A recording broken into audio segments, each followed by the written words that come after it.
3. 조선의용군의 입북. 선양을 출발하여 단동을 거쳐 의주에 이르는 철로는 다시 경의선과 경부선으로 이어진다.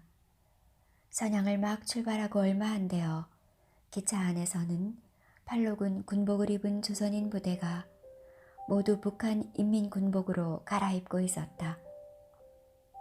1949년 7월 20일 1천여 명의 조선의용군은 모두 밝은 표정이다. 총사령 무정장군은 감개무량한 듯 소리 질렀다. 동지들, 어서들 갈아입으시라요. 우리는 드디어 꿈에도 그리던 조국으로 돌아가는 것이요. 어서들 갈아입으시라우요. 우리는 이제부터 조선인민군이 되는 것입니까? 그렇습니다. 해방된 조국의 자랑스러운 인민해방군이 되는 것입니다. 이것이 꿈입니까? 생시입니까? 믿기지가 않습니다. 분명 생시입니다. 우리는 이제부터 중국 군대가 아니고 조선 군대란 말입니다.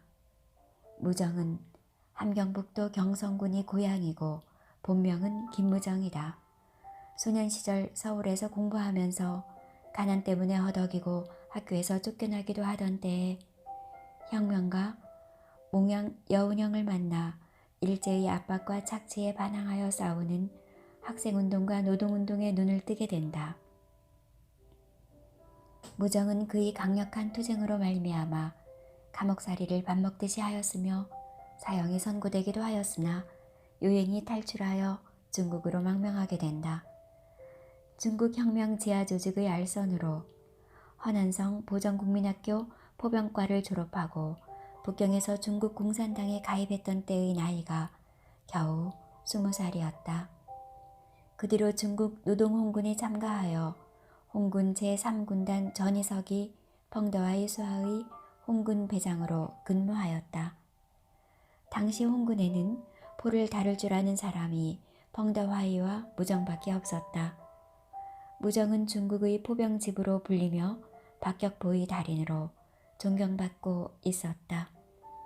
1930년 7월에 무정은 후난성 위해저우에 주둔한 장제스군을 격파하여 야포 사문과 다량의 산포를 노획한 적이 있다. 마침 뚱띵호에 정박해 있던 영국, 미국, 일본의 제국주의 연합함대가 반대편 강기슭에 운집해 있던 홍군을 향하여 무차별 포사곡을 퍼부었다.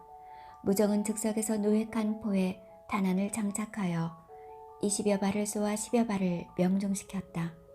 적함이 불길에 쌓여 검은 연기가 솟아오르며 침몰하는 모습을 보면서 모든 홍군이 환호를 질렀다.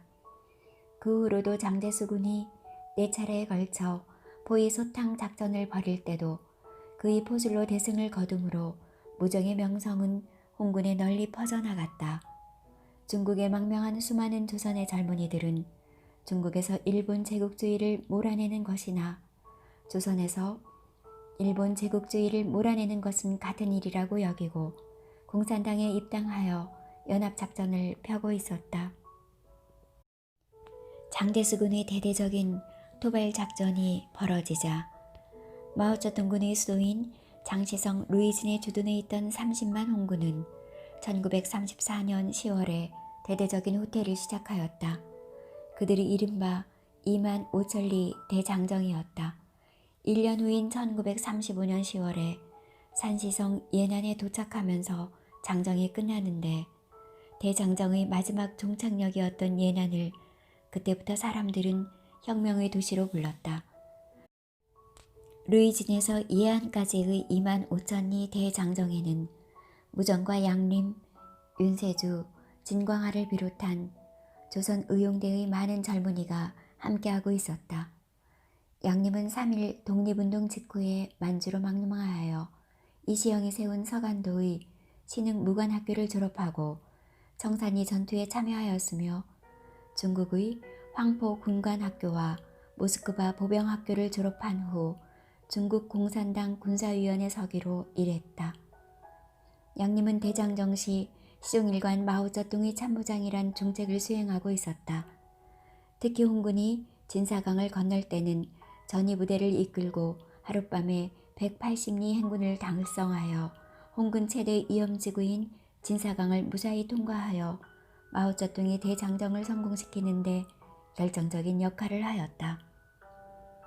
양림은 삼베이에 도착하여 인연을 목적에 두고 장제스의 국민당 군가의 가장 치열했던 황허전투에서 38세의 나이로 장렬한 죽음을 맞이한다. 마오쩌둥은 가장 아끼고 신뢰했던 양림의 사망을 목격하고 너무나 슬퍼 오열하였다. 조선의용대는 조선의열단에 기반을 두고 있다. 조선의열 단장인 약산 김원봉과 석정 윤세조는 같은 밀양 출신으로 어려서부터 중마고우로 조국의 독립을 위해 최선봉에 선 사람이다. 윤세조는 화북지방의 조선의용대를 이끌면서 장렬한 항일 독립전쟁을 전개하고, 김원봉은 상해 임시정부 쪽에서 민주진영의 광복군 선봉이 된다. 마오쩌둥과 저원라이, 덩샤오핑 등 공산당 핵심 지도자들은 조선의용대의 중요성을 너무나 절박하게 알고 있는 사람들이다.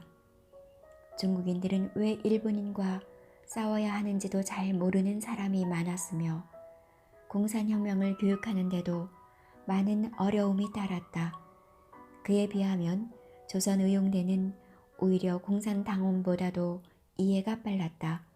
팔로군에서 일본군을 상대로 선전 첩보 활동을 해야 하는데도 중국인 중에는 일본말을 할 줄 아는 자가 거의 한 명도 없었는데 반하여 조선 젊은이는 거의가 중국어와 일본어가 능통했으며 혁명 의지가 뚜렷했다. 조선의용대는 또한 여성대원도 많았다. 조선의용대가 훈련을 하면 많은 중국인은 여성이 총을 들고 남성과 같이 훈련하는 모습을 신기하게 구경하였다.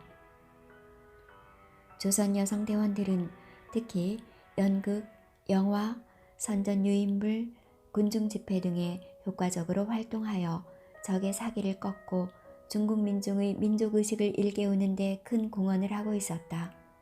그러기 때문에 뒤에 팔로군 참모장 이해제닝은 조선의용대는 항일투쟁의 꽃이었으며 중국인에게 항일투쟁과 더불어 민족의식을 눈뜨게 해주었다고 높이 평가하였다. 팔로군은 마오쩌둥의 홍군이 국공합작 후에 장제스의 국민당군에 편입하여 8번째 로군이 된 데서 유래한다. 그때 장정에 가담하지 않고 새로 편성된 군대는 신사군이 된다. 그래서 화북에는 팔로군, 화남에는 신사군이 있게 된다. 화북 팔로군 총사령부가 태양산맥 마텐이란 곳에 있었다. 산시성, 허베이성, 허난성의 세 성이 만나는 지점에 태양산이 있었다. 마오쩌둥이 주둔했던 예나는 전투가 미치지 않았는데 마텐은 화북전선의 실제 작전 총무본부였고 그곳에 조선의용대의 화북본부가 같이 있었던 것이다. 여기에 팔로군 부총사령관 펑더화이, 부참모장 주오찬, 제1, 2군단 정의 덩사우핑이 있었다. 1942년 5월 25일 일본군 화북 방면군 총사령관 오카무라 야스지는 마텐을 향하여 총공세를 퍼부었다. 최신 무기로 무장한 3만 5천 명의 일본 정규군이 전투기 6대의 폭격 엄호를 받으며 팔로군을 몰살시키려는 찬비 작전을 감행했다.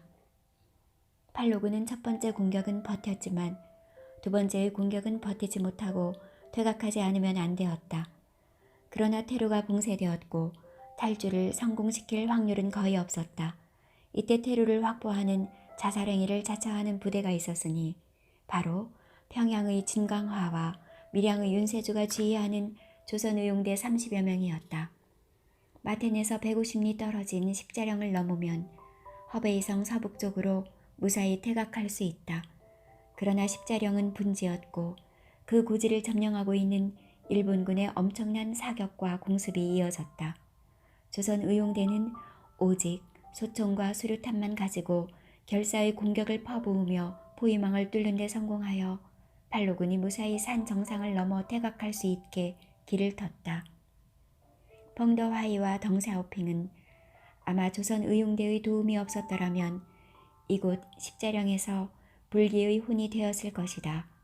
그 대신 진강화와 윤세조는 이번 싸움에서 온 몸이 만신창이가 되어 생사를 넘나들고 있었다. 발로군은 두 영웅의 시체남아 일본군에게 뺏기지 않으려고 사력을 다하여 구출하여 들것에 메고 와서 십자령에서 멀지 않은 흑룡동이란 곳으로 옮겼으나 끝내 숨을 거두고 만다. 그런 역사가 있었기 때문에 1949년 10월 1일 마오쩌둥은 천안문 누상에 올라 중화인민공화국 수립을 선포하면서 중화인민공화국의 찬란한 오성 홍기 위에는 조선혁명 열사의 붉은 피가 물들어 있다라고 감격에 찬 찬사를 아끼지 않는다. 무정이 최초로 해방군을 이끌고 들어온 이후 뒤를 이어서 김창덕 휘하의 제164사단 병력과 방호산 휘하의 166사단의 조선부대가 신의주 회령 등을 거쳐 입국하여 인민군의 새로운 사단으로 편성되었다. 인민군 정치부 주임 김일은 선양에서 가오강을 만나고 다시 북경에서 저원라의 주도와 4차례나 만나고 마오쩌둥과도 한 차례 만나면서 조선족 해방군의 귀한 협조를 요청한다. 인민군 작전부장 김강엽도 중국에 가서 린바오 휘하의 1만 6천 명의 조선군 해방군을 보내주기로 약속을 받는다. 지금 조선 의용군이 입국하는 선양, 단동, 의주를 잇는 이 길은 수나라, 당나라, 몽골, 금나라, 청나라가 쳐들어올 때도 이 길을 탔으며 우리의 긴 조궁 시절이 또한 이 길을 따라 중국으로 갔었다. 알고 보면 조선은 중국에 대하여 변함없는 짝사랑을 해온 민족이다. 중국이 천주의 나라라는 것도 오직 중국과 조선에서만 통하는 말이었다. 중국이 정해놓은 1년 40이라는 조공을 지키는 나라는 지구상에서 오직 조선밖에 없었다. 중국이 스스로 자기의 속국이라고 일컬었던 유구, 안남, 남장, 섬나, 면전, 오이라트, 하미, 수루, 우리안하트, 구루카, 카자크 같은 나라도 1년 40을 지키는 나라는 없었다. 유구 안남이 겨우 2년 10이며 샴은 3년 10, 카자크는 4년 10, 수루, 구루카는 5년 10을 하였으며 남장, 면전 같은 나라는 겨우 10년 10을 하였다. 그리고 그 나라들은 조공이란 용어 자체가 없는 것이고 오직 중국이 스스로 정해놓은 자기의 명단에 기재된 명칭일 뿐이었다. 그러나 조선만은 명실상부한 번속이여 1년 40을 틀림없이 지킬 뿐만 아니라 중간에도 사은사, 주청사, 진하사, 준이사, 진향사 등의 이름을 만들어서 다다익선으로 솔선수범하여 중국을 왕복하였다. 황태자의 탄식일이다. 공주의 생신이다. 황후의 환갑이다. 또는 옹주마마의 쾌차를 축하하기 위하여 중간에도 번질나게 드나들고 왕이 등극하면 허가를 받으러 오고 왕후를 책봉해도 허락을 받으러 왔다. 오죽했으면 동방예의지국이라는 영광 아닌 영광의 칭호까지 붙여 주었을까. 일본만 해도 자기들이 세계의 중심이라 하고 자기의 왕을 천황이라 하여 중국의 황제보다 한 등급 위로 놓았다. 쇼토쿠 태자 때 수양제에게 보낸 국서를 보면 해 뜨는 나라의 천자가 해 지는 나라의 천자에게 이르노라. 그대는 무고한가 하고 동생으로 하대하고 있는 것이다. 일본은 역대로 현대에 이르기까지 중국을 동생 취급하고 있다. 그 말은 맞는 말이다. 지구는 둥글기 때문에 어느 나라나 다 자기가 세계의 중심인 것이다. 백제 때만 해도 우리도 지구의 중심 국가로 자처하며 중국을 쥐락펴락하고 왕의 계승권까지 간섭하며 하대하였다. 통일신라 시기 이후부터 우리는 중국을 중심의 나라라 하고 조선은 변두리의 나라라고 스스로 자기 비하를 시작한다. 조선조는 국시를 아예 노골적으로 사대로 정하고 말았으니 그런 나라는 지구상의 조선이 유일했다. 이성계가 부도덕하게 정권을 가로채 왕이 된 이후로 당신의 대국을 치라는 왕을 내쫓고 제가 왕이 되었습니다. 누구나 감히 대국을 거스른 자는 제가 책임지고 다 해치우겠습니다. 세세 무궁토록 대국으로 받들고 조공을 바치겠나이다를 다짐하고 또 다짐하였다. 그리고 우리가 중국보다 더 긴 역사, 더 찬란한 역사를 가지고 있다는 사실을 대국이 알면 크게 노할 것을 두려워하며 삼국 이전의 역사는 모조리 스스로 잘라내버렸다. 삼국 이전의 환국, 배달, 고조선, 북부여의 7천년 역사를 모조리 잘라버리고 그런 역사 사료는 수거령을 내려 모조리 불운 서적으로 걷어들여 왕궁에서 직접 소각하고 민간에서 감추고 있는 자는 기어코 찾아내어 차명에 처했다. 국사 사료가 인멸된 것은 중국과 일본이 한 것뿐만이 아니라 우리 스스로 한 짓이 더 원통한 일이었다.